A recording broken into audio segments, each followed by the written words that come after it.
Hello, everybody. Let's talk managers, right? When we're business owners and we're ready to bring people in to help us run all the day to day fires, we usually use the manager level position for such a role. And whether we're calling them a supervisor or a coordinator or a manager, or heaven forbid, you lovely small business owners who love to throw around titles like it won't matter, directors, chief operations officers, operations manager, right? There's all kinds of titles, but a manager, very specifically, is usually being brought in to help orchestrate humans in your company. Yeah, managers, right? So whether we're talking about your second in command or a manager who is going to handle a team, a certain vertical in your company, I totally get it. We're excited and we often in a give back capacity, right? We want to influence people around us. We will try to promote from it within.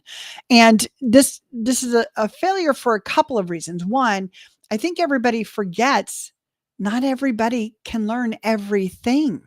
Not everyone is capable of all potential skill sets.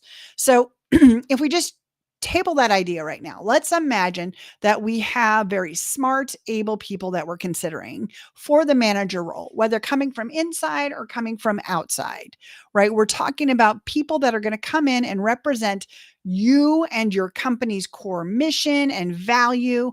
They're going to walk your talk. They're going to lead from your ideas and procedures and process. And I do believe that people can learn how to be a manager, how to lead, right? They can step into a leadership role. Management and leadership, not the same thing. We can talk about that a different day. They need to know how to hire and assess whether somebody will be good for a position. And they need to learn how to be a really strong mentor, because when you are working with other individuals in a manager role, one of your main component is helping to identify if someone has a weak area and find ways to help them be successful. That's the fundamental idea. My job is to help my team be hugely successful. We call that being a boss. But let's talk about some of the things that really small business owners specifically, but most humans don't have the capacity to teach someone coming into their manager role. So these are characteristics, skill sets, and personality details that your successful managers will bring with them, whether they're coming up through the ranks, right? They've been great at customer service.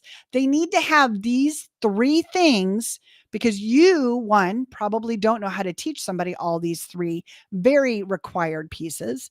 And two, we definitely don't have the ramp time, right? We're hiring a manager because we need help now. If you're in the bossification system, you know we've got 60 days for them to assess whether they're the right person for the job or not, because we don't have time to wait. We're trying to grow and build this team and company. But back to our point. When you're promoting from a manager, there are some things, three specifically, that I want you to really make sure that your vetting system, how you hire and prove someone is got a reasonable chance at success, that your vetting system is looking at these three areas, because they need to bring this with them. You don't have the time or skill set, or quite honestly, whole process to again teach them. We can teach them management, we can teach them how to hire, we can teach them how to lead, but can we teach them emotional intelligence? That's our number one thing. We need them to be mature at a level and able to understand other humans' perspectives and the emotions that motivate them for some of the communication stylings that their people on their team might have, right? Emotional intelligence, understanding how they are responding and how others are responding to them and what might be behind that, and how to help others through that.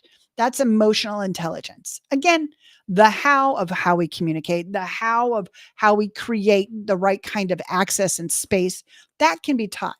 But somebody who really truly is able to tap into both their own emotions and others and able to regulate or control those, that is a key requirement for a successful manager.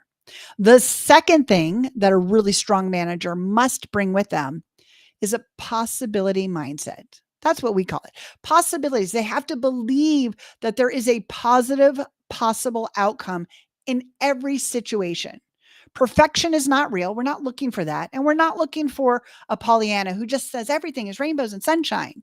But if we can believe that there's always a better way to do something, a better chance at success if we change how we say something or how we show up, then if they can see those possibilities in any situation, they can bring that idea and learn how to communicate it to their team. Right. So we have emotional intelligence and we have a positive mindset. The third thing, this one is definitely something we can't teach, or at least not anytime soon. And this one is most critical. You must learn to vet for this, is a leadership team mindset. This is very different than an employee mindset.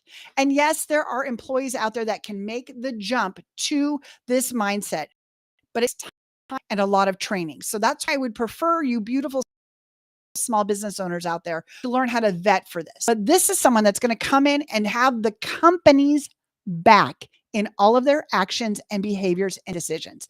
They understand that the whole mission is to grow and build this company first. And the people on the team are the right people for the job right now. And while Talmar may be a great customer service today, she might not be the customer service representative that we need 3 years from now as we grow. It's not about retaining people at all costs. It's building the best possible team so that the company can grow, and understanding that the decisions we make as managers can be uncomfortable and not always fun, but have to be motivated in the idea that our company is growing and we are responsible. We are required to make sure that we have the right people on the team all the time. And it can't be about how much you like them, how hard they try, right? We need someone who's already bringing that idea that my job is to protect the company and where we're going. And that does mean it can't be about the personalities in the company. It's a hard thing for some people to get past. They'll even say that they're gonna, and then they can't get past it. But this is something that we need in every single successful manager.